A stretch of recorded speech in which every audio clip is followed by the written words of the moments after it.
ತಳ್ಳಿಗೆ ನೀರು ಬಂದಿದೆಯಾ? ಇಲ್ಲ ಇಲ್ಲ. ತಡಕೂರಿಗೆ ನೀರು ಬಂದಿದೆಯಾ? ಕರೇತಿನಹಳ್ಳಿಗೆ ನೀರು ಬಂದಿದೆಯಾ? ಕಲ್ಗೋನಹಳ್ಳಿಗೆ ನೀರು ಬಂದಿದೆಯಾ? ಕಾಟ್ನಹಳ್ಳಿಗೆ ನೀರು ಬಂದಿದೆಯಾ? ಆರೋಗ್ಯರಿಗೆ ನೀರು ಬಂದಿದೆಯಾ? ಎಲ್ಪೇನಹಳ್ಳಿಗೆ ನೀರು ಬಂದಿದೆಯಾ? ಬರಗೂರಿಗೆ ನೀರು ಬಂದಿದೆಯಾ? ಆರೋಗ್ಯರಿಗೆ ನೀರು ಬಂದಿದೆಯಾ? ಬೀರ್ನಹಳ್ಳಿಗೆ ನೀರು ಬಂದಿದೆಯಾ? ಬಪ್ಪನಹಳ್ಳಿಗೆ ನೀರು ಬಂದಿದೆಯಾ? ಇನ್ಯಾವುದು ಗೋಣಿಹಳ್ಳಿಗೆ ನೀರು ಬಂದಿದೆಯಾ? ಎಲ್ಲ ಗೋಣಿಹಳ್ಳಿ ಅವರು ಎಲ್ಲ ಇದ್ದಾರೆ. ಹುಲಿಕುಂಟೆ ಹೋಬಳಿಯವರು ಇದ್ದಾರೆ. ಬಡಮರನಹಳ್ಳಿಗೆ ನೀರು ಬಂದಿದೆಯಾ? ದ್ವಾರನಕುಂಟೆಗೆ ನೀರು ಬಂದಿದೆಯಾ? ಚಂಗಾವರಕ್ಕೆ ನೀರು ಬಂದಿದೆಯಾ? ನೇಜಂತೆಗೆ ನೀರು ಬಂದಿದೆಯಾ? ಅಣ್ಣ ಅಣ್ಣ ಅಣ್ಣ ಜಯಚಂದ್ರಣ್ಣ, ಎಲ್ಲಿ ಕೊಟ್ಟಣ್ಣ ನೀರಂಗಾದ್ರೆ? ನೀರಿನ ಹೆಸರನ್ನೇ ಹೇಳ್ಕೊಂಡು ಹಲವಾರು ಚುನಾವಣೆಗಳು ನಡೆದಿದ್ದಾವೆ. ಹೇಮಾವತಿ ನೀರಿನ ಹೆಸರು ಹೇಳ್ಕೊಂಡು ಚುನಾವಣೆ ನಡೆದಿದೆ. ಅಪ್ಪರ್ ಭದ್ರಾ ಹೆಸರು ಹೇಳ್ಕೊಂಡು ಚುನಾವಣೆ ನಡೆದಿದೆ. ಎತ್ತಿನ ಹೊಳೆ ಹೆಸರು ಹೇಳ್ಕೊಂಡು ಚುನಾವಣೆ ನಡೆದಿದೆ. ಕಳ್ಳಂಬೆಳ್ಳ ಕೆರೆಗೆ ನೀರು ತರೋ ವಿಚಾರದಲ್ಲಿ ಚುನಾವಣೆ ನಡೆದಿದೆ. ಶಿರಾ ಕೆರೆಗೆ ನೀರು ತರೋ ವಿಚಾರದಲ್ಲಿ ಚುನಾವಣೆ ನಡೆದಿದೆ. ಮದ್ಲೂರು ಕೆರೆಗೆ ನೀರು ತರೋ ವಿಚಾರದಲ್ಲಿ ಚುನಾವಣೆ ಇಷ್ಟು ವರ್ಷ ರಾಜಕೀಯ ಮಾಡಿದ್ದೀರಾ. ನಮ್ಮ ಜನನ ಕಣ್ಣಿಗೆ ಬಟ್ಟೆ ಕಟ್ಟಿ ಅವ್ರಿಗೆ ಕಣ್ಣಿಗೆ ನೀರು ಒರೆಸಿ ಈಗಲೂ ಹೇಳ್ತಿದ್ದೀರಾ ಸಂಗಮೇಶ್ವರ ಪಿಕಪ್ಪಿಂದ ನೆಕ್ಸ್ಟ್ ತರ್ತೀನಿ. ಯಾವಾಗ? ಇನ್ನೆಷ್ಟು ಚುನಾವಣೆ ಆಗಬೇಕು? ಬಂಧುಗಳೇ, ನಾನು ಭಾಳ ಸೀರಿಯಸ್ಸಾಗಿ ಹೇಳ್ತಾ ಇದ್ದೀನಿ. ನಮ್ಮ ನೀರು ನಮ್ಮ ಹಕ್ಕು. ಇಲ್ಲಿ ನಾವು ನೀರಾವರಿಗೆ ನೀರು ಕೇಳ್ತಾ ಇಲ್ಲ, ನಾವು ಕೇಳ್ತಾ ಇರೋದು ಕುಡಿಯೋದಕ್ಕೆ. ಕುಡಿಯೋ ನೀರು ಮದ್ಲೂರು ಕೆರೆಗೆ ಬಂದಿದೆ. ಮದ್ಲೂರು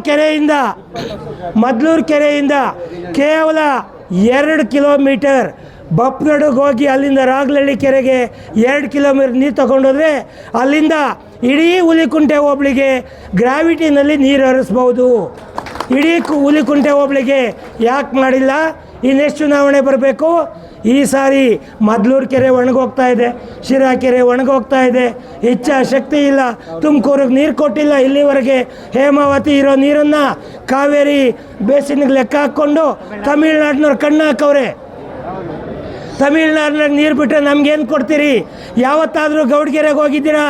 ಒಂದೇನಹಳ್ಳಿನಲ್ಲಿ ಹೆಣ್ಮಕ್ಳು, ಕುಂಬಾರಹಳ್ಳಿನಲ್ಲಿ ಹೆಣ್ಮಕ್ಳು, ಇನ್ಯಾವುದು ಕಳೂರಹಳ್ಳಿನಲ್ಲಿ ಹೆಣ್ಮಕ್ಳು ಎಲ್ಲ ತವ್ರ ಮನೆಗೆ ಹೋಗೋರು ಮಕ್ಳನ್ನ ಕರ್ಕೊಂಡು. ಕುಡಿಯೋಕ್ಕೆ ನೀರಿಲ್ಲ. ತೋಟ ಒಣಗೋಗಿದೆ. ಭೂತಪ್ಪನ ಗುಡಿ ಸುತ್ತಮುತ್ತ 25 ತೋಟ ಒಣಗೋಗಿದ್ದಾವೆ. ಕೂಸ್ಕುಂಟೆ ಪಕ್ಕದಲ್ಲಿ ಇಲ್ಲಿಂದ ಜೋರಕ್ಕೆ ಹೋಗಿದ್ರೆ ಕೇಳಿಸುತ್ತೆ. ಗಜಮಾರನಹಳ್ಳಿ. ಅಣ್ಣ ಜಯಣ್ಣ, ನೀವು ಹೇಳಿದ್ರಿ ಬಹುಗ್ರಾಮ ಕುಡಿಯುವ ನೀರಿನ ಯೋಜನೆ ಮಾಡಿದ್ರಿ. ಎಷ್ಟು ಪಂಚಾಯತಿಗೆ ಕೊಡ್ತೀವಿ ಅಂದ್ರಿ? ಬೋನಹಳ್ಳಿ ಪಂಚಾಯತಿಗೆ ಕೊಡ್ತೀವಿ ಅಂದ್ರಿ. ಈ ಕಡೆ ನಮ್ಮ ಹೊಸಳ್ಳಿವರೆಗೂ ಪೈಪ್ಲೈನ್ ಹಾಕಿದ್ರಿ. ಆ 24 ಕೋಟಿ ರೂಪಾಯಿ ಹಣ ಏನಾಯಿತು? ಒಂದೇ ದಿನ ಏನಾರು ನೀರು ಬಿಟ್ಟಿಲ್ಲ. ಯಾಕೆ ಈ ತಾರತಮ್ಯ? ಯಾಕೆ ಈ ಕಣ್ಣು ಮುಚ್ಚಾಲೆ ಆಟ? ಯಾವಾಗ ನೀರು ಕೊಡ್ತೀರಾ? ಈಗ ನಿಮ್ಮದೇ ಸರ್ಕಾರ ಇದೆ, ನೀವೇ ಉನ್ನತ ಸ್ಥಾನದಲ್ಲಿದ್ದೀರಾ. ದಯಮಾಡಿ ಕಣ್ ತೆರೀರಿ. ಸನ್ಮಾನ್ಯ ಮುಖ್ಯಮಂತ್ರಿ DK ಶಿವಕುಮಾರ್ ಸಾಹೇಬ್ರಿಗೆ ಕಳಕಳಿಯಿಂದ ವಿನಂತಿ ಮಾಡ್ತೀನಿ. ನೀವು ಇಚ್ಛಾಶಕ್ತಿ ಇರೋವಂಥವ್ರು, ನೀವು ಮನಸ್ಸು ಮಾಡಿದ್ರೆ ಶಿರಾ ತಾಲೂಕಿನ ಮೂಲೆಗೆ ನೀರು ಕೊಡುವಂಥ ಶಕ್ತಿ ಇದೆ ನಮಗೆ. ಉಯ್ಯೋ ಮಳರಾಯ, ಮಳೆ ಬಂದಿದ್ರೆ ನೀರು ಕೇಳ್ತಿರಲಿಲ್ಲ ನಿಮ್ಮನ್ನು. ನಾವೆಲ್ಲ ಶೇಂಗಾ ಬೆಳೆಯೋರು, ಹೆಂಗೋ ಬೆದ್ಲಿಗೆ ಶೇಂಗಾ ಹಾಕೊಂಡು ನೀರು ನೋಡ್ತಾ ಇದ್ವಿ. ಇವತ್ತು ನಿಮಗೆ ಗೊತ್ತಿದೆಯಾ ಸನ್ಮಾನ್ಯ ಶಾಸಕರೇ, DK ಶಿವಕುಮಾರ್ ಸಾಹೇಬ್ರೆ, ನಮ್ಮ ತಾಲೂಕಿನ ಯುವಕರಿಗೆ ಹೆಣ್ಣು ಕೊಡ್ತಾ ಇಲ್ಲ. 25 ವರ್ಷ ಆದ ರೈತರಿಗೆ ಯಾರಿಗೂ ಹೆಣ್ಣು ಕೊಡ್ತಾ ಇಲ್ಲ. ಕಾರಣ 30 ಆದ್ರೂ ಇಲ್ಲ, 40 ಆದ್ರೂ ಇಲ್ಲ. ಯಾಕೆಂದರೆ 40 ವರ್ಷಕ್ಕೆಲ್ಲ ಗಂಡು ಮಕ್ಕಳು ಮೊಣಕಾಲು ಚಿಪ್ಪು ಬಿದ್ದೋಗುತ್ತೆ.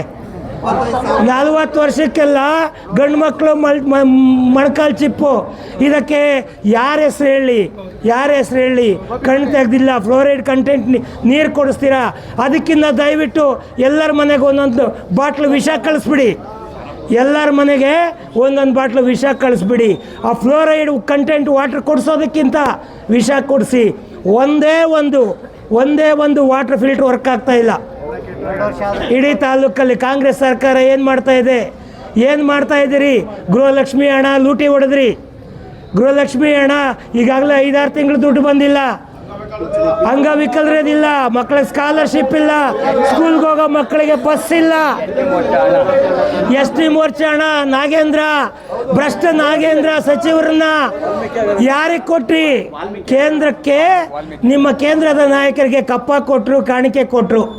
ನಾಗೇಂದ್ರ ಅವರು 150 ಕೋಟಿ ವಾಲ್ಮೀಕಿ ಹಗರಣ ಮಾಡಿ ಕೇಂದ್ರದ ನಾಯಕರಿಗೆ ಕಪ್ಪ ಕೊಟ್ಟರು.